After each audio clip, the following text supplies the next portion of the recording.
right, everyone, welcome back to Course of Action. My guest today is a naval aviator releasing his second book in the Rattler series, I guess we can call it. T.R. Matson, how you doing, man? Good, Jeff. It's good to see you. Thanks for having me on again. It's Yeah, awesome. good to catch up. I'm excited about the next book. I've got it pre-ordered on my Kindle, so it'll drop at midnight tonight. Yep. This episode, we're going to put this out this week, so it's going to come out just a few days Cool. after Vengeance Flight drops. But before we get into Vengeance Flight and the kind of the journey it took to get here, let's talk a little bit more about you and the first book so people can kind of get an idea of where we're going here. So, Sure. Naval Aviator, if I remember correctly, you were on the EA-18, the No, Growler? so initially the E2 Hawkeye is what I flew, Right. and then switched to F-18 Charlie, so single seat Legacy Hornet Okay. um, Charlie model. So I did that split kind of. The easy way for my active duty time is, you could split my active duty time into thirds. I did a third in the E2, a third in the Hornet, and a third as an instructor. Kind of is the easiest way to hit all the points there. And then just last summer, retired finally from the reserves. Thank God. It's Congrats. nice. Thanks. It's nice to have one job, and or I guess two if you count author. But yeah, so it was a pretty cool career. Got to do a lot of different things in the Navy, which was neat, and hopefully that translates over to the pages of the books somewhat, at least. Well, and it certainly does with the first book, Treason Flight. And you have kind of an affinity for the airplane that's in that book, the E2, the Hawkeye. And tell everybody how you got into that and why that is such an awesome plane, why that's such your favorite. I think it falls back to a little bit of the it's your first plane. So as a pilot, your first real plane, trainers are one thing. And we've talked about this where I actually went to Vance and flew the T-37 and started, which is a weird career for a Navy guy. And then the various other trainers that I did before I got to the E2. But, when you get to the E2, it's the first real, as we call it in the Navy, the first fleet plane, the first gray aircraft you're going to fly. Um, and it's not easy. So I think once you get it, there's a lot of love there, and then couple that with the fact that it's not the sexiest plane. It's not the plane that's on the headlines. It's kind of, I don't want to call it the underdog because it's really not fighting against anything, but it's just not the hero of any story. And I made a comment that I stick to this day, and it was over 2 years ago that I said my goal with Treason Flight was to make the E2 sexy, and I think I did it. And there's some really funny stories that have come up, both based on the book, based on social media that I could tell you about. One is hilarious, but and there's something about it, the camaraderie of the people in that squadron. I still talk to today. My best friend, I could let it out now, is Clipper, is the real Clipper, which people think is, I still read the reviews and he loves them, where Clipper is such a made up character. There's no way that person could be real. And people don't realize that I had to tone him down for the book. Wow. But yeah, there's just so many memories there. We deployed a lot, and I think that had a lot to do with it too. We were gone, on 3 deployments in my 3 years there. So a lot of time together, and you become close to those people, and you go through a lot. And it's kind of spider webbed out to a bunch of different things that has been interesting, and throughout my career. So it's hard to give up. I mean, my son, he knows. I could show him pictures of airplanes all day long, and he knows what a Hawkeye is before he knows what a Hornet is. So That's awesome. kind of opposite of what you would expect. Not to take anything away from the Hornet, it was a blast to fly. I tell people it's like somebody giving you your dream sports car, but you don't have to pay for it or the gas or any of the maintenance, and you cannot get in trouble. I mean, so what's not to like? Right. But yeah, the Hawkeye, I think, is just where it all started, and that's why I still love that plane and love that community. So So for those listening that might not know, like exactly what is the Hawkeye's mission set? What's its role? yeah, so it's we joke and I know I'll strike a nerve a little bit, but in the Navy we joke that it's basically it does the same thing as the Air Force's AWACS, just with a fifth of the people on board. So but it's a airborne early warning. It was designed back in its beginnings to specifically look for Russian bombers that were coming out to attack the carrier strike group. And I think that's a really cool mission in and of itself, obviously, Cold War era, but it's evolved so much now to where I think the best way that I describe it is it's like the router and modem in your home internet that, without the Hawkeye Airborne, the whole battle group of the ship, and to include now the Air Force and other assets, just they lose that connectivity. So it's really evolved, which I think is what's kind of kept it viable, and it continues to evolve. I mean, the plane I flew was steam gauges, as old as they come, no in-flight refueling capabilities. The radar was, yeah, and now it's unbelievable when I hear about the things, what the radar can do and what the legs of it, because it can mid-air refuel. I mean, there's so many capabilities that are just insane, but it doesn't take away from it's not a friendly plane to fly. It's hard to learn how to fly. My hat is off to the crews that go in that plane every day, and that's why I think it's a pretty cool mission. And it did make it into Top Gun Maverick at the end. Everybody saw it. I was very proud, and they did a really good job of depicting what its role was, and it truly, I mean, that was 100% what it does, and it was really cool to see it. I have to say I'm surprised it got in there, but I'm happy it did. So yeah, that was a very cool and very authentic detail of the movie. And I remember seeing that, and I was telling my wife, I was like, I know a guy who used to fly those. And she was like, what the heck is it? And I kind of told her, I was like, it's like the Air Force AWACS. And she said, what's an AWACS? And I was like, okay, well, never mind. It's important. Just know that. It's cool. It's cool. I promise it's cool. It looks weird, but it's cool. Yeah. So your love for this kind of turned into kind of almost kind of the main character or a very main part of the storyline of Treason Flight, and sure, which was your first book, and it came out last year. And let's talk spoiler free about Treason Flight, so everybody can kind of get caught up on the situation and why you're releasing the second book and kind of the importance of it. So let's talk Treason Flight. Give us a spoiler free rundown. So basically, Treason Flight follows a Navy pilot that is on a combat deployment, and that's the simplest way to go about it. Is it follows Rattler as his call sign through just the ins and outs of being deployed. And what I think was really interesting is it kind of transcends Navy deployments. And a lot of people have brought that up since, like, oh, I did this in the Army, or I did this in the Air Force or the Marines. And, I wasn't even on a ship, but like just the camaraderie of the people around you, some of the BS you got to put up with when you're on deployments, the hardships of being away from home. He deals with some of that with family issues.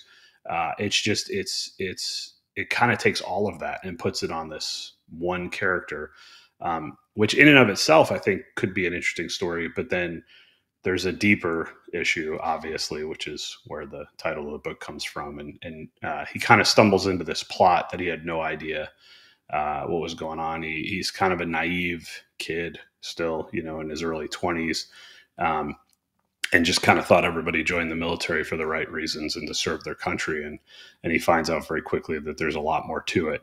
And he's right in the middle of this and has to decide what he's going to do about it. And ultimately that's where Treason Flight takes him. So Treason Flight, very popular book on Amazon. It's done very, very well. I'm surprised and I'm happy too. So it's done great. I've recommended it to many people. They've all came back and said it was a great recommendation. It was really well written. Let's talk about kind of your writing process. You said you've kind of you retired from the reserves, so now you're one less job, but author is a full-time job. Whether it is 100%. I agree. One word or 100,000 words, 100%. It is a full-time gig. What Absolutely. was what was the writing process like for Treason Flight compared to this new one, and Sure. how you got it ready, and said, okay, it's ready to go? Sure. So it kind of starts with the idea of the book, and the idea, I laugh at myself for thinking this, but we've talked about this, where it was going to be an autobiography. As I mean, what pilot have you ever met that doesn't think they have the coolest career that everybody wants to hear about? And I Mm-hmm. got about a paragraph in and realized that that's BS and nobody cares. Like, my career is no different than any other pilot. And not only would most people be like, all right, what, who are you? Yeah, Why, what's up with why this are you guy? doing this? But every other pilot out there would absolutely ridicule me for doing that. And it just wasn't enjoyable. And so it quickly became like, well, the book that I leaned on, that I looked to, is probably the most influential book that I've ever read, and that's Flight of the Intruder by Stephen Kuntz. So, everybody thinks Navy pilot, you grew up on Top Gun, and I'm not saying I didn't watch Top Gun. I'm not saying I didn't watch it hundreds of times and have it memorized, but Flight of the Intruder is really what got me hooked on the Navy. And you can kind of see the parallels, I think, in Treason Flight, because back in the Vietnam era, being a fighter pilot was the key, not a bomber pilot. And there was very distinct differences there. And, but I always found it very interesting. The way Kuntz did the book is he did a deployment as an A6 guy, and he heard all these stories and all the things that were going on the ship, and, kind of listened to him, and he fictionalized them and put them on one character. And as my dad always says, don't let the truth get in the way of a good story. And he kind of used that. And there's Flight of the Intruder. So that's kind of where I went with it. And I wasn't even 100% sure where it was going when I started. So I just wanted to tell a story about this plane, tell a story about the life aboard a ship, and what Navy pilots deal with, and how not everybody's out there on the pointy nose, Tom Yeah. Cruise Maverick style. In fact, the reality that most people don't want to know or realize is that it's truly all the support aircraft and support people and support, I mean, just logistics and everything are what make it all happen. And I mean, I learned that later on as a Hornet pilot. It's the amount of people around me that let me go fly for an hour was insane. Like, Yeah. it's absolutely insane, and I couldn't do it without all of them. So that was the process, and it started to flow a lot better then. And then one of probably the best two pieces of advice that I give to everybody who's writing, and I finally took them, and I can even point out in Treason Flight. It's funny. Even through all the editing and everything, I can point out exactly where this changed my writing style. Was one, just tell the story. Like, don't try to make it perfect. Don't go back. I went back so many times over the prologue and Mm-hmm. the first few chapters. It was ridiculous. Like, I was editing stuff that I'm like, I don't even know where this is going. So that's one. I tell people, just write your story. Like, get the story down. You can always go back and change it. And then two, and this really helped me, and it helped me tremendously on the second book, was no matter how much I was going to write that day, if I was going to write 500 words, if I was going to write 5,000 words, it just depended on how the story was flowing. But when I ended a chapter, I would always write the first paragraph to the next chapter when I was sitting there. Just the first paragraph. That's all it took. So that way, when I came back in a day, 2 days, 2 weeks, whatever my job or family life allowed, I could pick right back up. And that's what I could see in Treason Flight, and it's been a learning process. So, but yeah, so went through that whole thing, finally got a first draft. Had no idea what I was doing. You and I met. I don't know what I'm doing on social media. I still don't. Nobody I does. do the best I can. Yeah, exactly. Like, we all want to be famous and have a billion followers and have 10% of them buy your book, and then you don't have to worry about anything for the rest of your life. But that's not reality. And No. but I learned through the process that it was the stories I was telling, and the people it was affecting that were pretty cool. And that's where the passion came. And to some degree, it's something my kids will read one day, hopefully. And they'll learn more, because again, the thing that was weird about my career is, I had kids later on. So they didn't really see my Navy flying career, which is fine. But so there's a little bit to that too. That's kind of interesting. And there, I've talked about it before. The prologue to Treason Flight's a true story. In fact, I mean that happened to me. There's some other true-ish stories in there, that are just kind of, and it'll be the same thing on the second book that, there's things that happened and some of it's fictionalized, some of it's not. And, I just sprinkle that in. And I think that's what gives it some authenticity, but then once the draft is done, as then the work starts. And I was not prepared for that at all. Just the how to find an editor, because and we spoke about this last time, I think, but I went, the self-published route, and I made that choice. And, my goal now is to crush the stigma of the self-published author, like, oh God, he's self-published. It's because he couldn't make it. It's like, well, no, there were offers. They just weren't the offer I wanted. So, but unfortunately now you do everything. So the editing, the cover art, the audiobook, you have to, either figure out how to do it yourself, which I'm not good at any of those things, or you have to find the right people. You got to hire the right folks to get the quality you want. And I think maybe I'm biased, but I think I did well with the cover art and the artist for that, because everybody says good things about Treason Flight, and I've already heard good things about Vengeance Flight. They love the cover art, and I'm like, well, good. Those, the basic premise was my idea, but they took it and ran with it. The editing company's great. I can't. I'm not an editor. I write a story, and it's embarrassing, and I'll never say how many changes there were on the first draft of Treason Flight, because people would stop buying it. But it's and then the audiobook is really where I think that was probably the hardest, and I just got lucky. And I'm okay with that sometimes. And the audiobook story for Treason Flight is, a lot of people were like, oh, are you gonna read it? And I'm like, no, I have no. One, I'm too close to the story. And I have no background in that. I mean, I just bought a microphone, so that tells you what I know about, any of this stuff. And I give you guys a ton of credit for this, because what I think a lot of people don't realize with podcasts and YouTube channels and all that is the work. It's fun here for an hour to just chat, but it's the work that you put in to get that product. I mean, it's, and then people are like, well, why don't you put out more stuff? And it's like, well, because it takes time. It's not like you just hit play and it's done. Nobody'd want to watch that. So, so the audiobook story is hilarious, but I got linked up with Mike Dawson, who, I mean, that guy, we've become very close friends. And I think for an author, that's probably the first time you have a relationship with somebody, because like your editor could be cool or suck, right? But they're doing their job.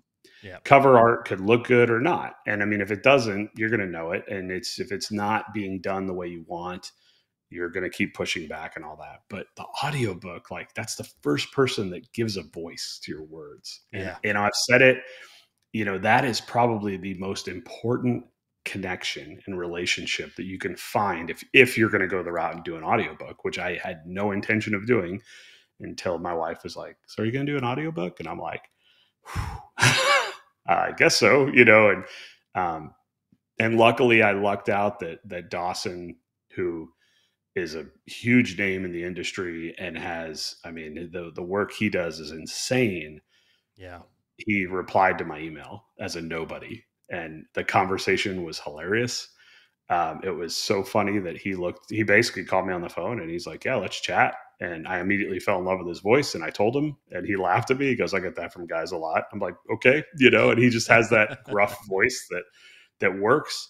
But what I really respected about him is he told me right off the bat, he goes, look, you're nobody, right? He goes, I hate to say it. He goes, but I got to read some of your book to see if it's decent, because I can't put my name on something that's garbage. And I'm like, that's 100% fair. Yeah. And absolutely. When he came back and said he loved it, I was like, okay, this might be something, and that's where kind of the excitement grew. And that's probably the first time, not that I have told him this, but that I would credit to a sequel, because it was really like, where I was like, well, wait a second, this guy is in the industry. He has read audiobooks. He does a ton with this stuff. And he thinks it's not horrible. So maybe it's not horrible, maybe there's something there. So that was kind of probably the full circle of actually now am I going to do this again? Is this just a one-off where, Yeah. when I'm 65, my kids are like, oh yeah, I think my dad wrote a book or something. I don't know. And they Google me on Amazon, or is this something I'm going to actively pursue? Um, and here we are again, right back at it. He's recording the audiobook. I'm going through the edits. I mean, it's, the book releases tomorrow. It's crazy, the whole circle of everything, but Yeah. it's a fun ride. That's for sure. So when you wrote Trees in Flight, you didn't have a sequel in mind. Not really. I left it open at the end. Because I think you always should, right? In my opinion, if you're going to write fiction, because there's a natural sequel that I had, but if you're going to write fiction, it's just it's easy to leave it open ended, and then if you decide, well, that's the end, okay, I think but you it's can leave it hard. really open ended to where it's like, oh, there's clearly going to be a second one, or you can Sure, kind of leave it in an open ended where there was things that weren't resolved. sure, Kyle sure. Mills does a really good job of that in the Vince Flynn series. Mhm. You can tell there's going to be a 2 or 3 book story arc, and then something's Yep, going to kind of reset. But some yep, characters might drag forward, so he just doesn't resolve some of those sure, things. But sure. the story, that 3 book story, does. Yep, So I exactly. think there's a really good way of kind of doing that. And yeah, I Well, understand what you're saying. it's I think there's an art form too, because you want people to feel satisfied. One of the things I've said before, and I've heard other people say this too, so I'm not by any means taking credit for this statement, but when you drop 7.99 or whatever it is on Amazon or whatever, God, I don't even know how Audible works with with their pay structure or whatever, but you have gone out and worked whatever job you work, and you've earned money, and you're willing to put that money on me to tell you a story. So it's important to me that when you finish the story, sure, I keep you dangling a little bit so you're interested, right? Because I mean, there's nothing wrong with that. But also, you feel satisfied that you got a good story. Because if you didn't, then I just wasted your money, which is bad, but more importantly, your time, which is way worse.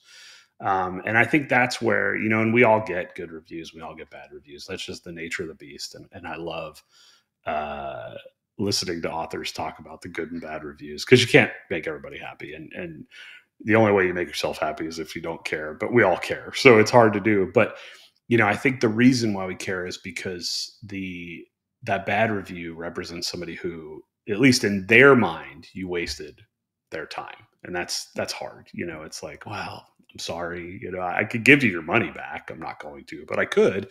Mm-hmm. But I can't give you your time back. And so there's definitely an art form to the end of a book to go, okay, there's enough here that you feel satisfied, that you enjoyed this ride with the characters, but then also, there's a little bit dangling there of, well, wait a second, but it's funny because, the professional authors, and I mean, I guess my dad hates when I say that, referring to other people, because he's like, you get paid to be an author. You're a professional author. I was like, well, Yep. true, but I also have a real job. So, Yeah. but the people that just do this 100% of the time, I mean, when they're done with the first draft of something and it goes to editors, they're starting on the next one because they know they have to keep that yearly timeline, period, or else they lose followers. Now, it's been funny because of the nature of being self-published and trying to figure out social media and doing all this. I think I've actually gained followers over it, where all of a sudden people are like, wait, you wrote a book too? And I'm like, yeah. Like, why are you like, it's TR Matson author on Instagram. What did you think, that you're sitting here just looking at pictures of Navy planes? So it's Yeah. very interesting, kind of the dynamic of that. And I enjoy it. I like connecting with people that way. It's really fun. So, but yeah, the ending So is always something interesting. so with Trees in Flight, you put it out. Let's talk about the process of getting the DoD review and kind of the clearance. And I know this has been really frustrating for you this year with Vengeance Flight, because of kind of how that went. Did you have the same struggles and headaches with Trees in Flight when you first did it? No, which annoys me, because I think if I had had it on the first book, I'd be more prepared, right? So, so for everybody that is listening, it's basically because technically, if you served at all, you're supposed to submit anything you write. Right. Technically, that's the by the book answer. Now, I think what you served in, what roles, and what security clearances you held, et cetera, kind of dictate where it goes once you submit it, right? But unfortunately, as an E2 pilot, you hold some of the highest. So maybe that's unfortunately kind of setting me back. But I had some mentors that helped me out, and they're like, "Hey, you probably should submit it." And I've heard other authors, you've talked about it. Jack Carr's talked about it. I mean, a ton of people have talked about the initial, like, "Oh yeah, well," And then one of the other authors I grew up reading was Richard Marcinko, and I mean, not necessarily directly related, but he got thrown in jail, not related to his writings, but then the Navy told him, hey, you can't write about yourself anymore, and he morphed this like autobiography into fiction, which I thought was really cool, in only the way he could. But, I'm like, okay, I don't want to go to jail. Like, I don't think I'd do very well there personally. And I'd probably, miss some of the things that I enjoy. So let's just put it out there. Right. So I submitted it to the DoD, his treason flight, and it was about a month, and their website, typical military websites, like it could be anywhere from 3 months to 17 years or whatever their timeline is of military bureaucracy. And you're like, whatever, I won't see about this for a while. And a month later, it came back and it was like cleared as amended. And there was like 3 changes. And all the 3 changes were the exact same thing. I said SEAL Team 6, and they said you have to change it to a Navy SEAL team. I was like, that's it? Okay. I could do that. And I found that humorous because I'm like, everybody knows who SEAL Team 6 is. This is ridiculous, but that's fine. I'm like, they're not even, I don't even know if they're considered the cool ones anymore. Like, I mean, it's kind of like, there's so many other terms. It's like, whatever, man. Okay. I will change those words, done. And it's cleared as amended. And that was it. And it was done. And, you get the piece of paper and everything's good. And you're, and you're protected essentially, which is what I wanted. And then Vengeance Flight was not the same case at all. And it took me by surprise a little bit. The DoD had it for over 5 months.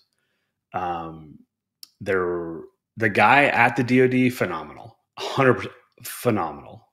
He was very helpful. He answered my emails every time I annoyed him, which towards the end was getting to be multiple times a week. Cause I'm like, hey, I'm really pushing up against the timeline here. And as self-publishing, I don't have a big publishing house that's like, well, you'll still get your sales. Don't worry about it. It's like, I'm looking at pre-sales on Kindle and I'm like, if I miss this deadline, I'm going to lose all these. And that's money directly out of my pocket. So I was kind of pushing and he was pushing for me. And the interesting story that I guess I can tell now, because it's going to go live here in less than 4 hours, so there's nothing we can do about it, is I got a personal email from him, not from his DoD email, basically telling me that he was going to get this cleared and it was being delayed by the Navy. And the reason it was being delayed by the Navy, he did not know, but the Navy could not point to any specific security issues at all. And of course there's not. I don't put anything out there. That's not my goal. I don't want any secrets to get anywhere. I just want to tell a story, But he said, clearly you really pissed somebody off in the Navy, whether you did it in your career or you did it with this book, somebody's not happy. And I was like, okay. He goes, but you have freedom of speech. You didn't do anything wrong. So he's like, so basically the DoD told the Navy, you have a deadline to essentially, crap or get off the pot.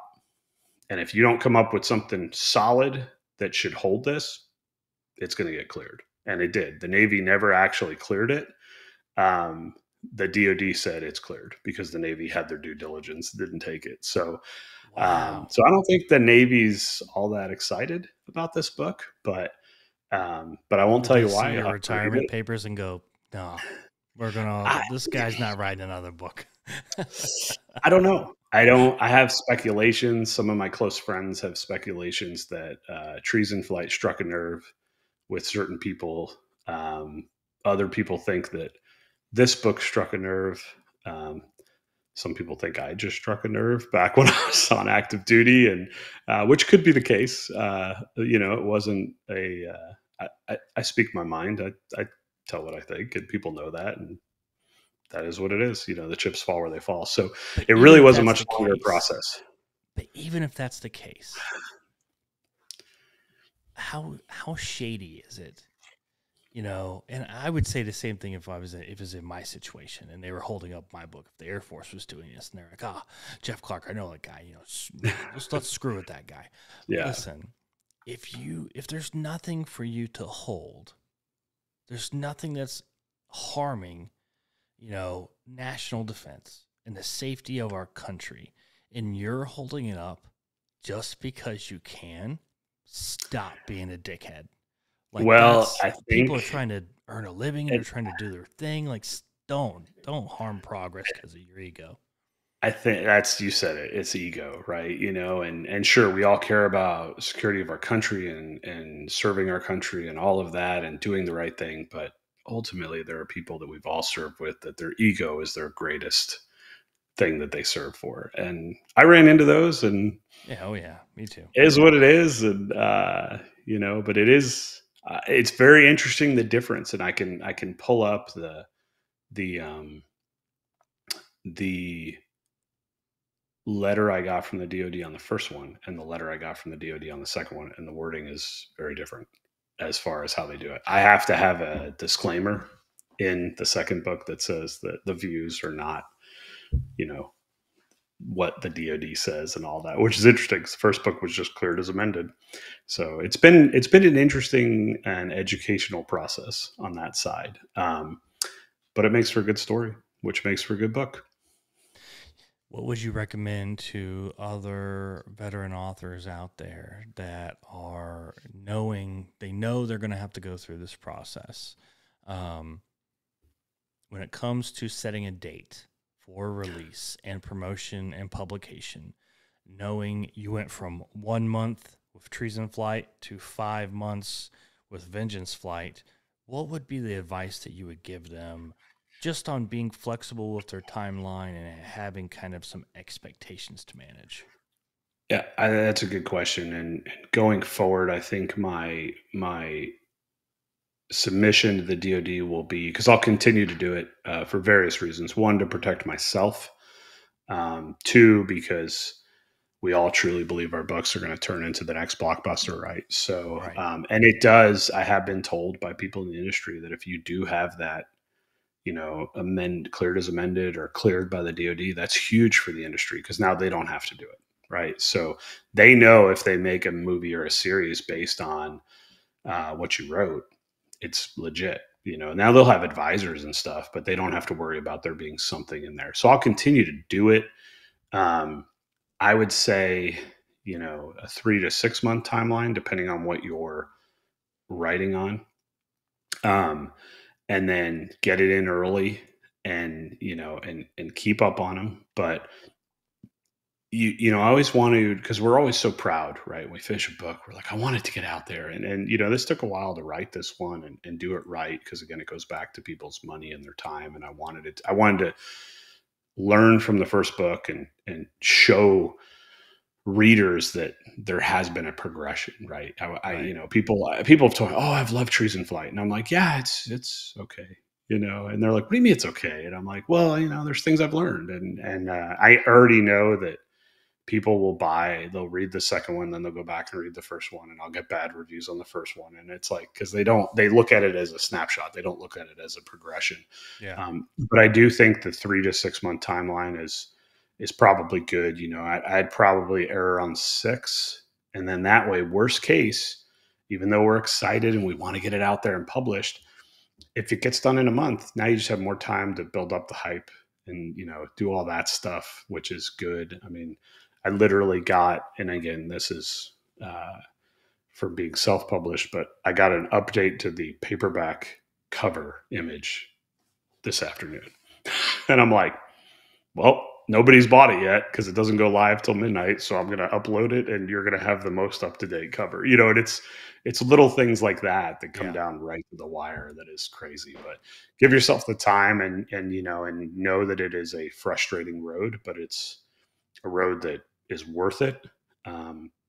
Because you're protected, your family's protected, things like that are huge long-term. The book sales that you may or may not get in the extra month, I'd much rather myself, my family, be protected and not have to worry about me being hauled off by black helicopters, which may happen anyway. Who knows? I don't know. I mean, I think you at this point in time you could only hope that it would, because it would just lend more towards kind of this legendary story that you're building up regarding your writing career. And if it happens tonight, I'll be screaming to my wife to hit publish before I get hauled up into the helicopter. Yeah. Just get it out there. Just turn your camera phone on and hit publish on Amazon, and let's get going. And like you said, give yourself a little more time. And if that additional time is concerning to you because you think, if I have to wait another month because I've already got it cleared and I don't want to pull the date up, well, listen, there's so much you can do.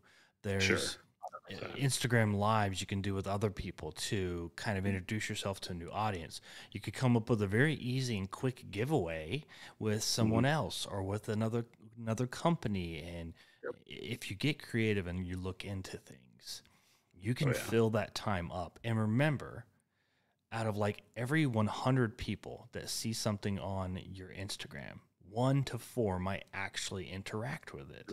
So it takes time too to also introduce yourself to new audiences. So having an extra month, while it might seem like a hindrance, could actually help you if you do it correctly. So, as TR has said, plan.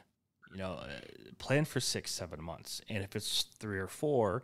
You can adjust fire. You can make some adjustments. You can go on some podcasts and start ramping it up. And then it takes time to build an audience. We'll use that time to build and hype it up like it's going to be the greatest thing ever. And people will want to, especially if you have the pre-orders going already. You can say, you can pre-order right now. You can go on there right now and you can pre-order it if you like what I'm saying. So it's important to have a plan and understand what can happen, especially in your situation. 1 month to 5 months. I mean, don't piss off somebody.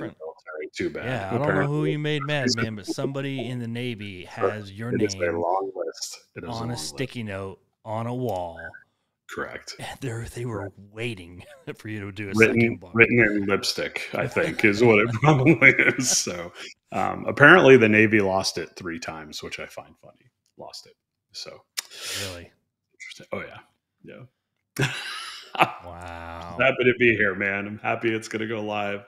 You probably saw it earlier today, the first version, because, the ebook goes live at midnight wherever you live.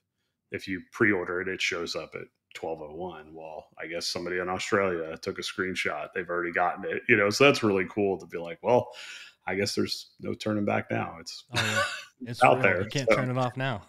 Nope. The story is getting out there. So. Okay, so let's talk Vengeance Flight.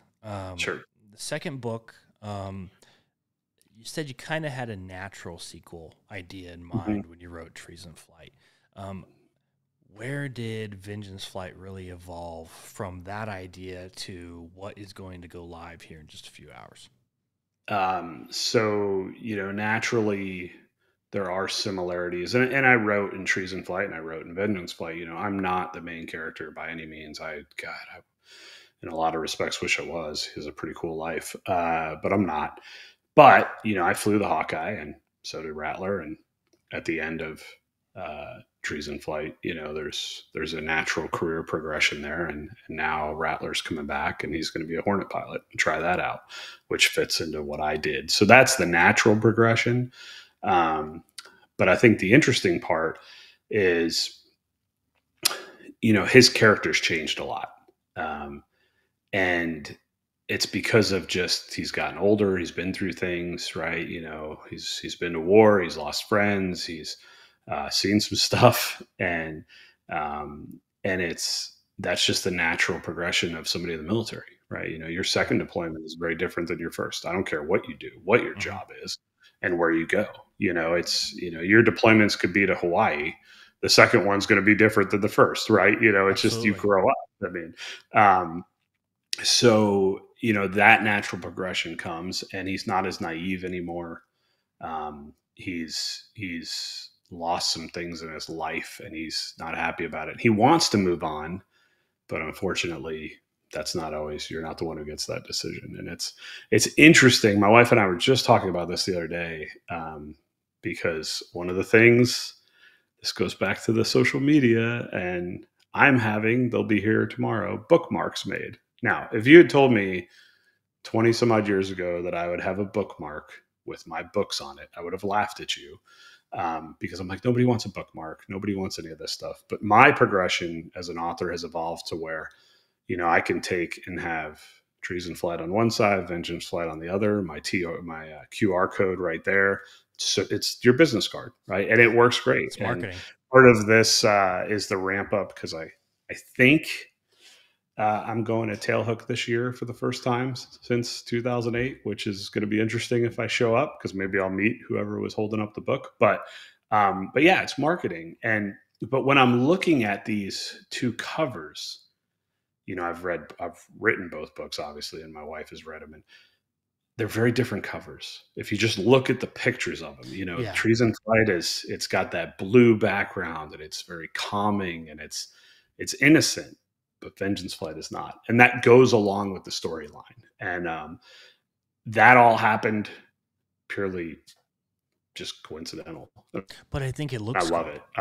it. I love the calmness of Treason Flight's cover, because Treason that tends to have a calmness about it. It's not a calm thing, but treason is not an aggressive word, but it's a very alarming it's a bad word, but it doesn't scream those bright colors. Yeah. It kind of screams like, whoa, something happened kind of in the dark. Whereas vengeance is a very bold, very powerful word. So when you use those oranges and the reds that kind of just scream and pop out at you, I know they look very different, but to me, it just grabbed you. And vengeance is a word that grabs you. Yeah. Oh, and trust me, this book has a lot. So, and it's been fun, because I've met people. I've asked people if I could use, their product in the book. So, like yesterday on social media, I had a picture of the book and a Montana knife company, Speed Goat knife. Yep. And, I specifically went to them and said, hey, I love your knife. You guys make amazing knives, obviously. I've got far too many of them. And it's like, please stop making them, because I keep buying them. Right. But I saw where it could fit into the storyline, specifically the Speed Goat. And they were like, absolutely, right away, put it in there. And it's been really cool to kind of build that relationship too, and to have something physical that evolves out of your writing, and all that. And everybody who's read it is like, oh man, they're like, it's a perfect knife for it. And I was like, yeah, it is. So, so it's all those little things that have kind of, again, I've learned, and that may be part of a giveaway coming up potentially, which will not be a cheap giveaway, because those knives are not cheap, but it'll be worth it. Great quality though. Great quality. They are. Oh so you're definitely getting your money's worth. Oh my God, they're insane. So, and those guys are awesome. That whole family is awesome. So, but yeah, it's been an interesting road, as far as everything goes. But the book covers were they stuck out at me when I was looking at those images. Like I just sat here on my computer and I was like, wow, because nobody knows the storyline better than I do. And it just works, so sometimes you get lucky, I guess. I don't know, but gotta work. So Vengeance Flight, people are listening to this, it's going to be out already. Sure. But we see kind of a progression of you and of Rattler, the main character. And he's kind of doing something a little different in the second book. Early ideas for a third book? Got an idea? Did anything kind of spur your creativity during this one for a third one? I think there is. So the prologue is written in my mind. I know exactly how to start it. And then we'll see where it goes from there, but I think there's definitely something there. I told, it's not a secret now that Clipper, Rattler's kind of counterpart in Treason Flight, is a real person, and he's a friend of mine. And I told him the kind of prologue to the third. I just told him the story, and he's like, oh man, he's like, you have to write that. And I'm like, I know. I'm like, but I have to be careful because now we're getting, the natural progression is what did I do after I got out of the Navy? I went to the airlines, and it's a pretty good gig. I don't want to lose that because I write something that, really ticks somebody off. So there's going to be some things I have to learn. But that's all part of the job and part of the journey, and it's fun. Well, and people got to remember that it's fiction.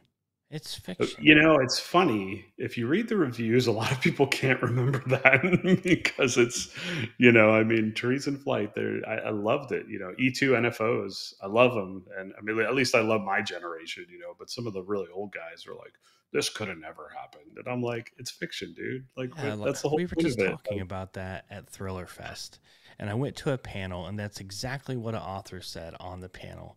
And she was just kind of like, I'm floored by the fact that I will still get reviews to this day that people will say that never could have happened. Well, no, maybe it could not have happened.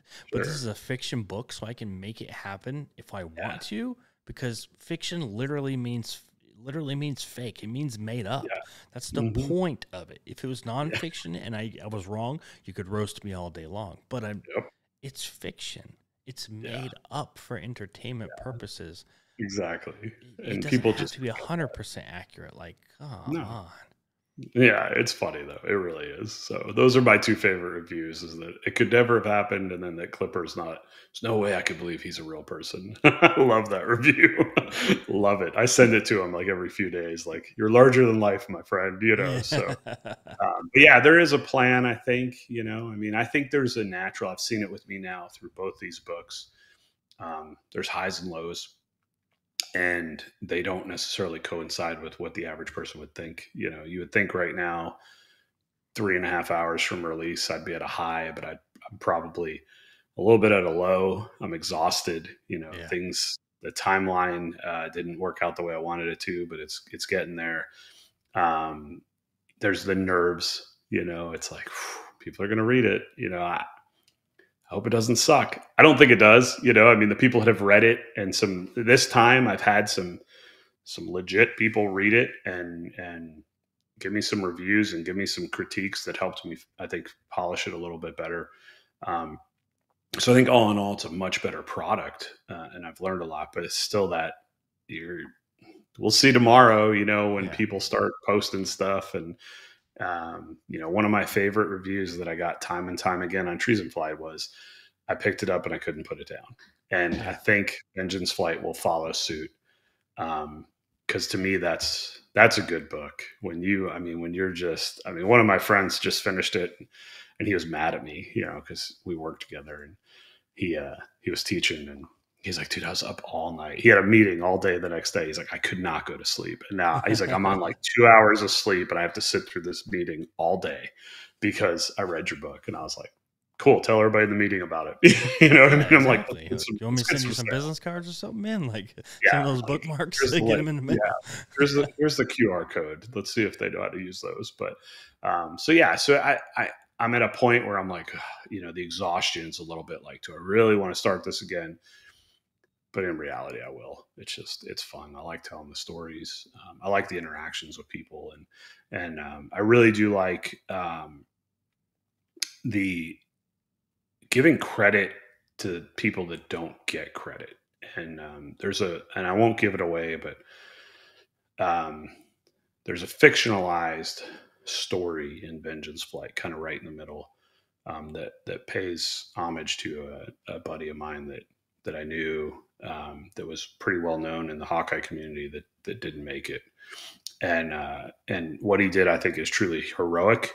But again, it's the Hawkeye, so you don't hear about it. And I'd argue most people, if I told them the story, they wouldn't, like, what are you talking about? I never heard that story. And it's like, of course you didn't, because it happened, overseas. And so it was a blurb on the bottom of the news for 10 seconds, and that was it. And that's why I truly like supporting things like, the VAW-VRC Memorial Fund, which is actually paying for his kids' college right now, which is pretty cool, and why I do the shirts with that stuff and all that stuff. Yeah. But I do like writing the story to kind of let their legacy live on, and incorporating that even in a fictionalized version, but putting Still, it out there, you know, yeah. because it's going to last forever then, you know. So I think that's a really cool thing to be able to do. And hopefully I can continue to do that in the third book, which I'm exhausted just talking about, frankly. So, but that's all right. It'll be good.